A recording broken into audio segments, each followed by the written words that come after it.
तो दोस्तों फाइनली आज हमारे साथ है all new Hyundai Creta electric. आज Hyundai मोटर इंडिया ने अपनी ऑल न्यू क्रेटा का इलेक्ट्रिक अवतार हमारे सामने पेश कर दिया है। बातचीत करेंगे क्या खास इसमें मिल रहा है, किस प्राइसिंग के साथ इस गाड़ी को लाया जाएगा, क्या इस गाड़ी की रेंज है, कितने वेरिएंट है, क्या कलर ऑप्शन है और सबसे खास बात क्या इसकी प्राइसिंग रहेगी। उसी के साथ ये गाड़ी किस तरीके से टाटा कर्व, मारुति की आने वाली विटारा इलेक्ट्रिक और आपकी जो अर्बन क्रूजर इलेक्ट्रिक है, साथ ही साथ आपकी जो ZS EV है, उन सभी के साथ कैसे कॉम्पीट करेगी। और जो महिंद्रा का सबसे बड़ा दाव BE6E उससे ये गाड़ी कैसे कॉम्पीट करेगी, आज की वीडियो में डिटेल में समझते हैं। यहां पर क्रेटा को देख के इस तरीके से ना एक रिवॉल्यूशन की तरह समझा जा सकता है, क्योंकि Hyundai इस गाड़ी को बना रही है। जो Hyundai की पूरी एक्सपर्टीज ग्लोबली यूज की गई है, यहां पर वो क्रेटा में आते हुए आपको दिखेगी। मैंने बहुत सारी डिटेल इस वीडियो में डाली है, जो जो डिटेल हो सकती थी सब कुछ आपके सामने पेश करूंगा। तो शुरू करते हैं। सबसे पहले जो इसका डिजाइन है ना, वो आपको हूबहू वही लगेगा जो क्रेटा में अभी आपको मिल रहा है। मतलब जो पूरा प्लेटफॉर्म है, जो पूरा ओवरऑल एक्सटीरियर डिजाइन लेआउट है,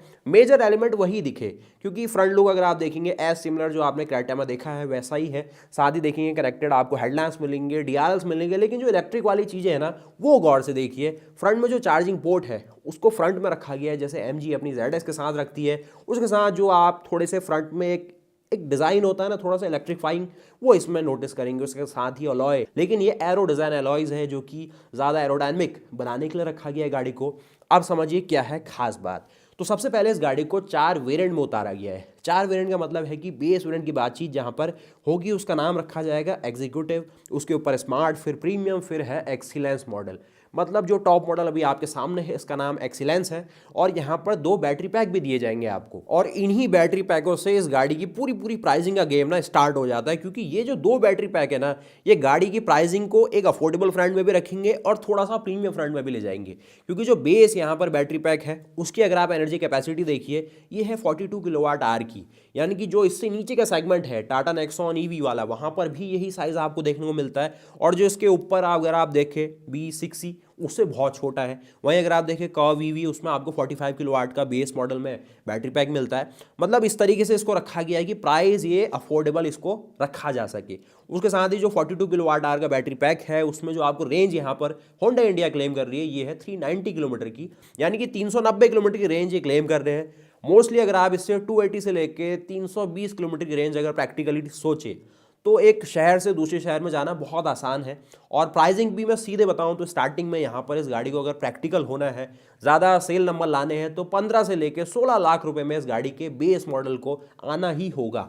नहीं तो जो प्राइसिंग है ना, फिर थोड़ा सा ऐसा हो जाएगा कि लोग जो महिंद्रा की BE6 है, जो कि 19 लाख रुपए में आपको 59 किलोवाट आवर का बैटरी पैक दे रहे हैं और करीब दबा के मतलब 500 किलोमीटर की रेंज दे रही है, वहां पर वो ज्यादा प्रैक्टिकल दिखेगी। और वहीं दूसरी ओर Hyundai ने अपनी क्रेटा के इलेक्ट्रिक में जो बड़ा बैटरी पैक ऑफर करा है, उसका साइज भी आपको सही लगेगा।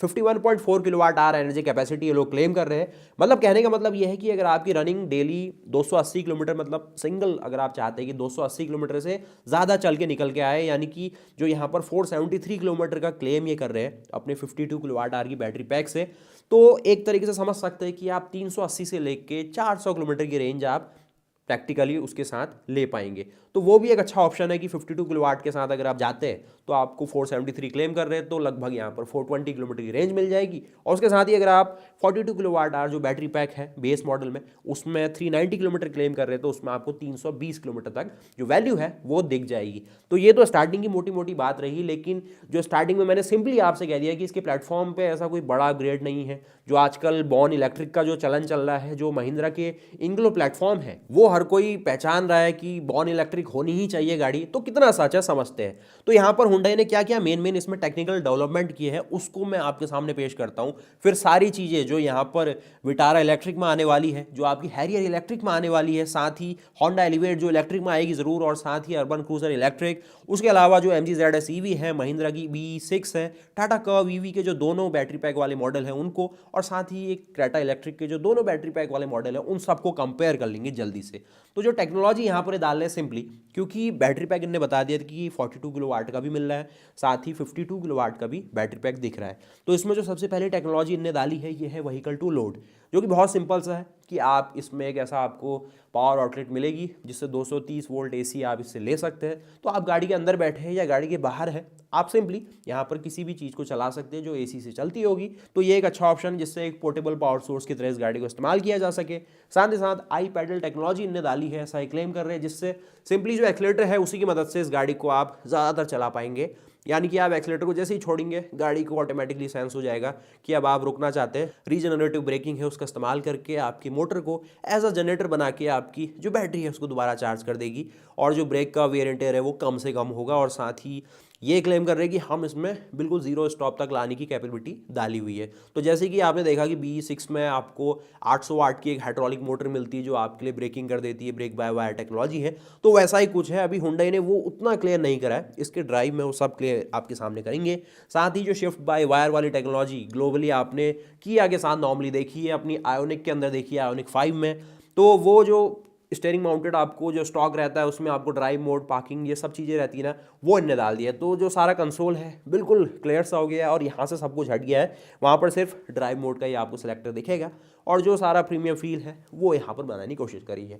उसके साथ ही ADAS लेवल 2 जो नॉर्मली अभी क्रेटा में मिलता है वो आपको यहाँ पर भी दिखेगा। बाकी उसके अलावा जो डिजिटल की है, यानी कि फ़ोन में एप्लीकेशन की मदद से आप गाड़ी को एक्सेस कर पाएंगे, अनलॉक कर पाएंगे, रिमोटली आप स्टार्ट कर पाएंगे, तो सारी चीज़ें हैं। उसके अलावा बड़ी सी panoramic sunroof, 360 degree camera, ventilation के फंक्शन और एक डेडिकेटेड यहाँ पर ना पूरा इंस्ट्रूमेंट क्लस्टर बनाया गया है जो कि सिर्फ EV के हिसाब से है, क्योंकि जो ज़्यादा ग्राफिक इन्फॉर्मेशन यहाँ पर आपको देनी है तो उसी के अकॉर्डिंग इसमें भी थोड़े चेंजेस किए गए जिससे ज़्यादा आसान आपको लगे। तो कुल मिला के बातचीत ये है कि क्रेटा पहले से ही बहुत ज़्यादा बोल्ड रही है, बहुत ज़्यादा स्पोर्टी लुक के साथ रही है, सेगमेंट में काफ़ी मस्कुलर लुक है और सेकंड जनरेशन को ये थोड़ा फेसलिफ्ट मिला था तो ज़्यादा बोल्ड अपील के साथ आई थी। तो वो सारी चीज़ें तो है, लेकिन हुंडई ने यहाँ क्लेम करा कि हम इसमें परफॉर्मेंस देंगे। तो 0 to 100 की स्पीड यहाँ पर एक्सेलरेशन के नाम पे 7.9 सेकंड में ये क्लेम कर रहे हैं, जो कि मुझे अच्छी लग रही है, क्योंकि काऊ में हमने देखा है कि उसका जो टाइमिंग है वो लगभग यहाँ पर 8.5 सेकंड से ज़्यादा है 0 to 100 के मामले में।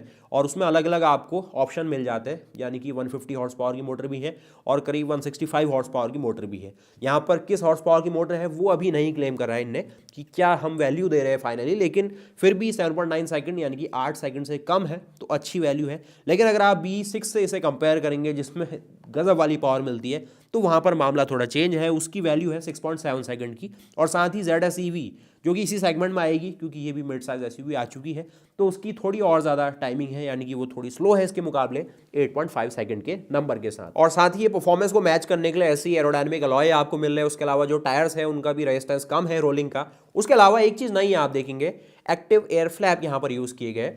मतलब फ्रंट में जो ग्रिल होती है नॉर्मली गाड़ियों में वो हमेशा ओपन रहती है, और प्रीमियम कार्स में अगर आप जाएंगे तो वहाँ पर कुछ फंक्शन होता है कि उसको एक्टिवली सिस्टम बंद कर सकता है, ओपन कर सकता है। वो क्यों किया जाता है? जब गाड़ी हल्की स्पीड में रहती है, ट्रैफिक में है, या कहीं खड़ी है, या कहीं क्रॉल कर रही है। लेकिन जो AC सिस्टम है वो तो बराबर काम कर रहा है। उसके अलावा जो बैटरी है, उसके अलावा जो मोटर कंट्रोलर है, उन सब चीज़ों को प्रॉपर कूलिंग चाहिए और उन पर बहुत ज़्यादा लोड होता है उस समय।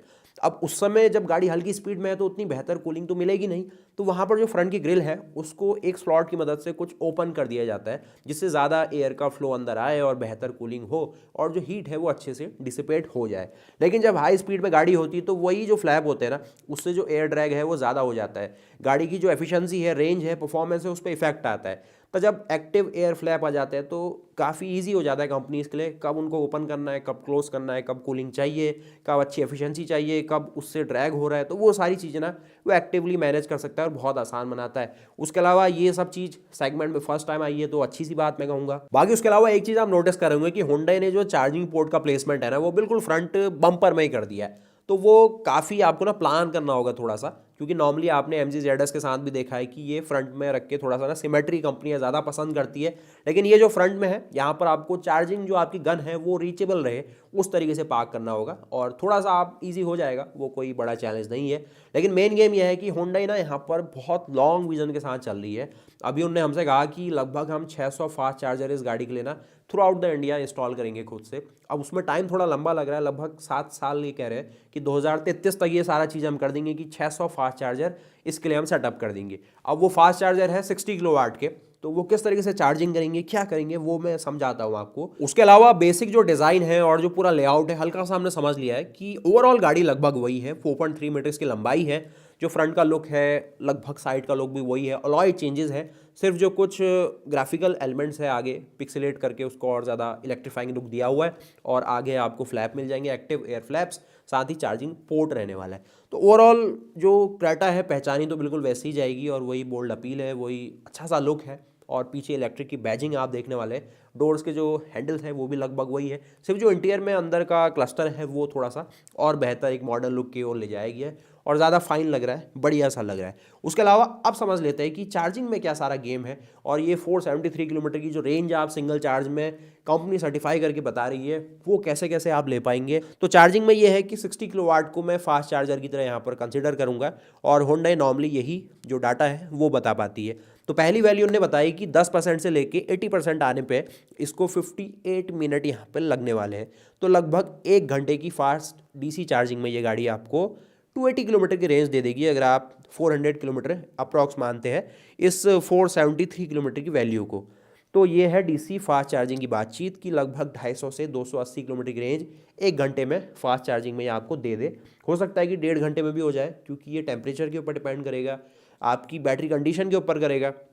होने को उसमें 1,60,000 किलोमीटर की आपको वारंटी मिलेगी, साथ ही 8 साल की वारंटी मिलेगी जो नॉर्मली हुंडई बाकी गाड़ियों में देता है अपने इलेक्ट्रिक। और साथ ही अब जो दूसरा ऑप्शन आपको चार्जिंग का मिलेगा जो कि ज़्यादा किफ़ायती रहता है, आप घर में लगा सकते हैं, ऑफिस में ज़्यादातर लगेगा, आपके अपार्टमेंट में लगवा सकते हैं, वो रहेगा एसी चार्जिंग, वो की फास्ट है 11 किलोवाट वहाँ पर उसकी कैपेसिटी बताई गई है, और उसमें चार्जिंग आपको 10 to 100% मिल जाएगी, यानी कि पूरा 100% तक यहाँ पर उसको कंसिडर किया गया है। केवल 4 घंटे में ये चीज़ आपकी पूरी हो जाती है। तो उसमें और बेहतर रेंज लगभग 300 से लेके 320 किलोमीटर की रेंज आपको 4 घंटे की फास्ट चार्जिंग जो कि 11 किलोवाट के ऊपर सपोर्ट हो रही है वो दिखा रही है।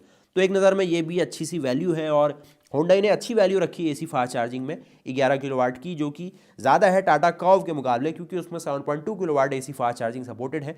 लेकिन वहाँ पर डीसी फास्ट चार्जिंग थोड़ी और ज़्यादा फास्ट है 70 किलोवाट की, होंडा की यहाँ पर 60 किलोवाट की सपोर्टिंग है। लेकिन अगर आप महिंद्रा की ओर देखें तो महिंद्रा ने ऑप्शन बहुत सारे दिए चार्जिंग के।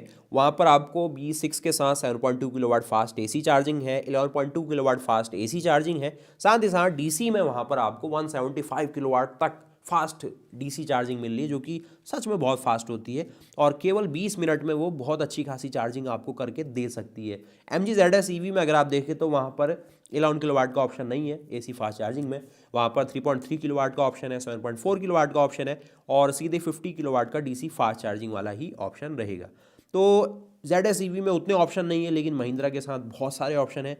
टाटा कर्व में ऑप्शन एसी के साथ फास्ट नहीं है, लेकिन डीसी के फास्ट है, और क्रेटा इलेक्ट्रिक में बैलेंस है दोनों का, एसी भी अच्छी फास्ट चार्जिंग है, और जिस बैटरी साइज़ के साथ गाड़ियां हैं 60 किलोवाट डीसी फास्ट चार्जिंग भी काफ़ी सही रहती है। उसके अलावा आप कहेंगे यार अभी तो क्रेटा का जो डीजल है वो सबसे ज़्यादा वैल्यू फॉर मनी बाय लगता है हर किसी को।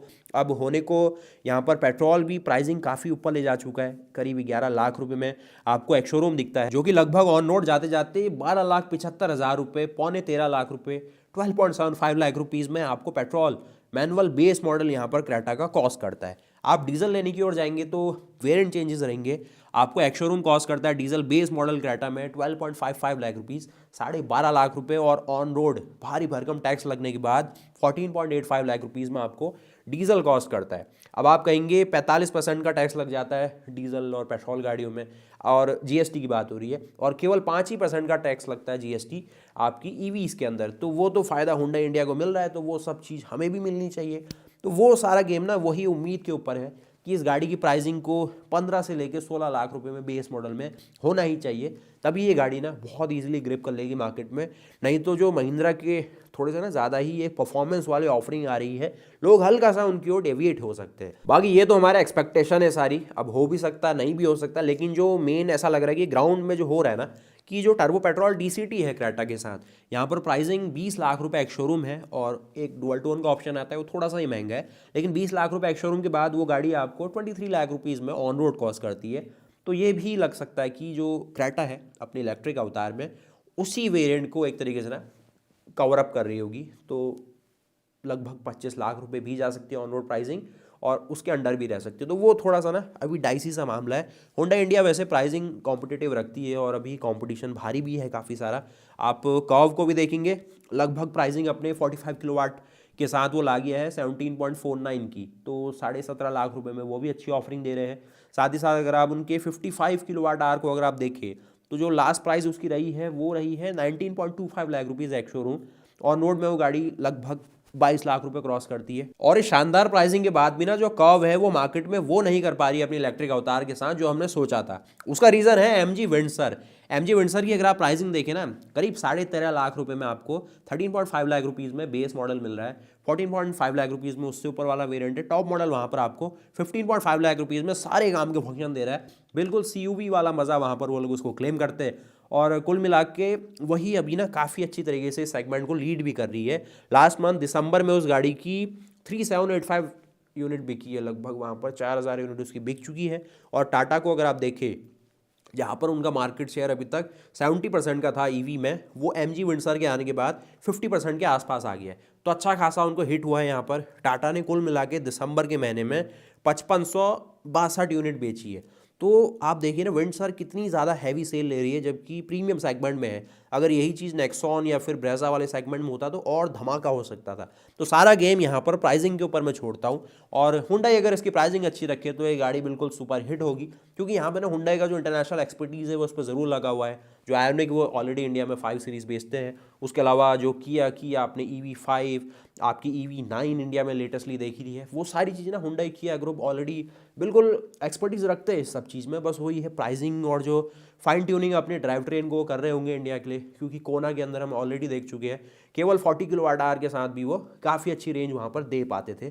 उनको 64 किलोवाट का भी ऑप्शन रहा है, जो कि इस गाड़ी में आना चाहिए था। थोड़ी सी बड़ी रेंज अगर और मिलती तो और बेहतर ऑप्शन था, क्योंकि इस क्रेटा के आने के बाद ना एमजी वाले अपने विंडसर का जो लॉन्ग रेंज मॉडल है उसको ज़रूर लॉन्च करेंगे, क्योंकि वही कंपटीशन देता है क्रेटा को, बिल्कुल प्राइसिंग में भी, लुक्स में भी, और पूरा फीचर पैकेज और इंटरनेशनल एक्सपर्टीज़ है उसके ऊपर भी।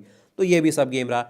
उसके अलावा जो विटारा इलेक्ट्रिक है वो भी लगभग वही 18-20 लाख रुपए भी एक्सपेक्टेशन माने जा रहे हैं, लेकिन उस गाड़ी को भी 15 से लेके 16 लाख रुपए के बीच में स्टार्ट होना पड़ेगा, तभी प्रैक्टिकल होगी। आपने लास्ट टाइम देखा कि नेक्सॉन उतनी ज़्यादा सुपर हिट इसलिए रही क्योंकि प्राइसिंग और जो पूरा वैल्यू प्रपोजिशन है बिल्कुल मैच करता है। टियागो, पंच और जो कर्व ईवी है वो इसलिए नहीं चल पा रही है क्योंकि उनकी प्राइसिंग थोड़ी ज़्यादा है जो वो ऑफर कर पाती है। उसके अलावा हुंडई का जो पूरा ग्लोबल प्लान है इंडिया को लेके काफ़ी सही है। चार्जिंग सिस्टम वो खुद भी लगाना चाहते हैं और जो इंडियन गवर्नमेंट है वो भी कर ही रही है इसमें, लेकिन थोड़ा और फास्ट होना चाहिए। बाकी जो माई हुंडई ऐप करके एक एप्लीकेशन है उसकी मदद से इंडिया में जो भी 10,000 अभी तक चार्जिंग स्टेशन लग चुके हैं उन सबको आप लोकेट कर पाते हैं। उसके अलावा इस गाड़ी का जो ग्राउंड क्लियरेंस है वो 190 mm से थोड़ा ऊपर नीचे हो सकता है, क्योंकि जो बैटरी पैक है ना वो हल्का सा नीचे आपको विजिबल रहेगा। बैटरी पैक नहीं विजिबल रहेगा, जो उसकी आउटर प्रोटेक्टिव केसिंग है वो सब दिख पा रही होगी। तो वो थोड़ा सस्पेंशन में चेंजेस वो सब हुंडई खुद इंटरनली कर रही होगी। उसके अलावा जो अगले कंपटीशन है इसके MG ZS EV, उनका भी जो फेसलिफ्ट और जो न्यू जनरेशन है वो ग्लोबली आ चुकी है, तो वो भी आपको दिखेगा एक साल के अंदर, क्योंकि अभी 50.3 किलोवाट आवर के साथ वो लगभग 461 किलोमीटर की रेंज क्लेम करते हैं, और रियलिस्टिकली भी वो 400-350 की रेंज आराम से देते हैं। 19 लाख रुपए एक शोरूम में उसकी भी प्राइसिंग रहती है लगभग। बाकी नेक्सॉन EV वो मैंने बताया कि करीब 12.5 लाख रुपए में शुरू होती है 30 किलोवाट के पैक के साथ, और उसका ना प्रपोर्शन बिल्कुल सही बैठता है इंडिया के हिसाब से। यहाँ पर क्रेटा से भी एक छोटा सेगमेंट अभी हमें चाहिए इलेक्ट्रिक में हुंडई से, और अच्छी प्राइसिंग रहेगी। बाकी मारुति का भी टाइम है आने में, लगभग उसमें भी 6 महीने आपको लगेंगे। और महिंद्रा तो बिल्कुल धुआंधार 59 किलोवाट और जो 79 किलोवाट आवर की बैटरी पैक्स है, जिसमें आपको 682 किलोमीटर तक रेंज क्लेम कर रहे हैं, वो तो अल्टीमेट है। प्राइसिंग उसकी थोड़ी ज़्यादा रहेगी, लेकिन जो स्टार्टिंग है 556 किलोमीटर की रेंज, 59 किलोवाट आवर, और प्राइसिंग केवल 18.90 लाख रुपीज़। तो ये ना कॉम्पिटिशन जनरेट करता है मार्केट में। बाकी विंडसर ने तो सेगमेंट हिलाया हुआ है, उसके अलावा कर्व भी लगी हुई है, लेकिन सेगमेंट अभी ऐसी गाड़ियाँ चाहता है जिसमें कम से कम कीमत में बड़ी सी बैटरी मिले और साथ ही सेफ्टी अच्छी हो, सारे मॉडर्न फीचर हो जो हुंडई नॉर्मली देता है। उसके अलावा प्लेटफॉर्म भी सेफ हो और गाड़ी चलने में प्रैक्टिकल हो, सर्विस कॉस्ट कम से कम हो, और सबसे बड़ी बात रिलायबल हो। तो ये सारा गेम रहा। बाकी इस गाड़ी को अनवील किया जाएगा भारत एक्सपो जो अपना होने वाला है, आप ज़रूर आएगा उसके अंदर। और भारत मोबिलिटी ग्लोबल एक्सपो 2025 में 17 जनवरी 2025 को इस गाड़ी को आपके सामने अनवील कर दिया जाएगा। प्राइसिंग भी आ जानी चाहिए उसी के सामने। बाकी जो अपने टैक्स और GST वाला सारा गेम है वो भी EV गाड़ियों को हेल्प करता है, तो आप भी कोशिश करिए कि EV के साथ जाइए, और जो एडिशनल आपका लगभग 40% का जो टैक्स है वो बच जाता है, सेस और वो सब जोड़ के ना, तो 5% में बातचीत हो जाती है, तो वो अच्छी खासी आपकी सेविंग हो जाती है। बाकी मार्केट लीडर देखते हैं कि इस सेगमेंट में अब कौन बन के आता है, क्योंकि क्रेटा अपने में ब्रांड वैल्यू रखती है, विंडसर अपनी वैल्यू प्रपोजिशन लोग को पसंद आ रही है, तो वो बहुत सारी चीज़ें, लेकिन सबसे बड़ा जो गुरु है वो प्राइसिंग ही रहने वाला है। बाकी आप वीडियो के साथ बने रहे, बहुत बहुत धन्यवाद, और अपना ओपिनियन शेयर करके जरूर जाइएगा कि हुंडई को और क्या खास इसके साथ रखना चाहिए, क्या और कुछ एक्स्ट्रा लॉन्ग रेंज वाला आपको ऑप्शन चाहिए 64 किलोवाट के साथ, जो कि लगभग ना यहाँ पर 500-600 किलोमीटर की रेंज भी क्लेम कर रहे, और प्राइसिंग भी लगभग यहाँ पर 25 लाख रुपए के आसपास होनी चाहिए। बाकी जो हैरियर है उसको आने में भी थोड़ा टाइम है, 30 लाख रुपए के आसपास वो गाड़ी भी जाएगी, क्योंकि टाटा अपनी प्रीमियम कार्स को ना थोड़ा अफोर्डेबल रख नहीं पा रहा है, कुछ ज़्यादा ही फीचर फंक्शन के साथ वो थोड़ा सा ऐसा है कि महंगा सा हो जा रहा है लोगों के लिए। बाकी हुंडई से ऐसी उम्मीद है कि प्राइसिंग अच्छी से रखेंगे। बाकी मिलते हैं फिर इसके ड्राइव रिव्यू में, और बताइएगा कैसी लगी गाड़ी। तो मिलते हैं नई वीडियोस के साथ, तब तक के लिए जय हिंद। और भारत एक्सपो क्या खास ला रहा है आपके लिए वो वीडियो मैं आपको समझाता हूँ आने वाली। तो मिलते हैं नई वीडियोस के साथ, तब तक के लिए जय हिंद, वंदे मातरम, गुड बाय।